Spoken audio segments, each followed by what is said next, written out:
today, we're going to make 4 different kinds of frosting in order to determine the function of each special ingredient. Frostings have very similar ingredients, but what makes the 4 types we chose different? Each frosting we chose has slightly different ingredients resulting from very different frostings. For convenience, we made a half batch of each frosting. First, the white icing. Even the worst cook can make this one. This is the most basic of all the icings and has a very thin consistency. It's commonly used to decorate cookies, but can also be used to glaze cakes.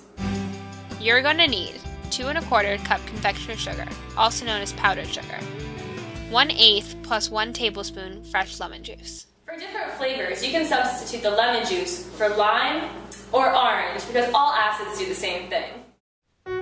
First, you want to whisk together the sugar and the lemon juice. Confectioner's sugar is used for this recipe because it is finer and can dissolve easily without heat. This is one of the keys to the frosting's smooth, thin consistency. The role of the acid is to dissolve the powdered sugar. Because there is no aeration in this recipe, the consistency is very thin and smooth. The key to the perfect white icing is to make sure you use it right away before it hardens. This one's for all you chocolate lovers out there. It's called ganache. It also has a very thin consistency, but it can be found in chocolate treats and other candies as well. You're going to need 4 ounces of bittersweet chocolate, 5/8 cups of heavy cream, and 1/2 tablespoon of light corn syrup. First, put your chocolate in a heat-proof bowl and set it aside. The chocolate's role in this recipe is to thicken the mixture. Next, simmer your cream and corn syrup together in a small saucepan over medium heat. The corn syrup adds shine and helps prevent crystallization, because if that were to occur, the frosting would have a grainy texture, which is not what you're looking for in a ganache. Finally, pour the hot mixture over your chocolate to create an emulsion between the cream and the chocolate. The continuous phase of this mixture is a syrup made from the cream's water and the chocolate's sugar. Suspended in the syrup are the milk fat globules from the cream and cocoa butter droplets and solid cocoa particles from the chocolate. This is very difficult to do, and if it is not done properly, emulsification will not take place and will result in clumpy frosting. After you're done mixing, let it stand for 1 minute until it is cooled, and then finally stir until it is shiny or smooth.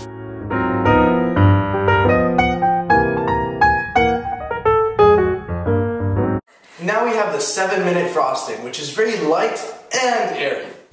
You're going to need 7/8 cup of sugar, 1/8 cup of water, 1 tablespoon of light corn syrup, 3 large egg whites, and 1/4 tablespoon of vanilla extract. First, heat 3/4 cups of your sugar, water, and corn syrup in a small saucepan over medium heat until sugar dissolves. Heating the water ensures that the sugar will become soluble in it because sugar dissolves quickly and more efficiently in warm water. Adding corn syrup ensures that the sugar will not crystallize during this process because the oil in the corn syrup and the maltose prevent sugar from forming in crystals. Make sure you wash down the side of your pan using the pastry brush. This prevents sugar crystals from forming, which would result in a grainy textured frost. Meanwhile, with the mixer on medium speed, whisk egg whites to form soft peaks. You'll know you'll have soft peaks when the top of the peaks fall. Yum. Then whisk the remaining 1/8 cup of sugar into your egg whites. The sugar will delay foaming lightly and increase the stability of the egg whites. The more sugar added, the more stable the structure will be. The corn syrup will act as a deterrent as it competes for proteins with the water. Reduce speed to a medium-low and then pour the syrup into the egg whites in a slow and steady stream down the side of the bowl. Once you've done that, increase your speed once more and whisk for 6 minutes. This ensures you have a very well combined frosting. Finally, add your vanilla and whisk until soft peaks form. Use immediately.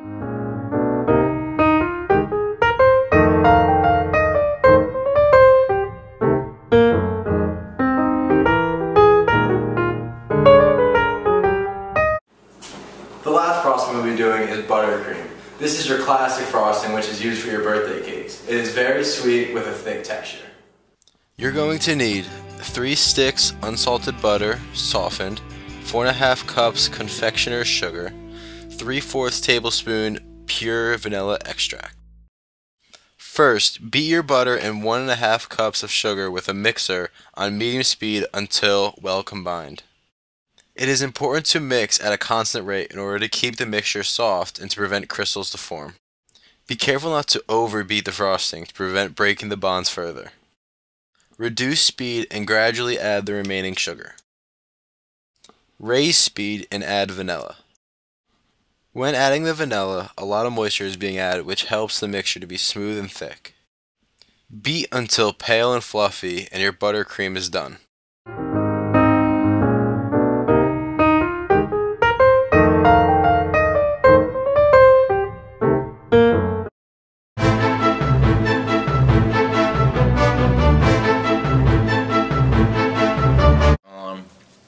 It's very dense.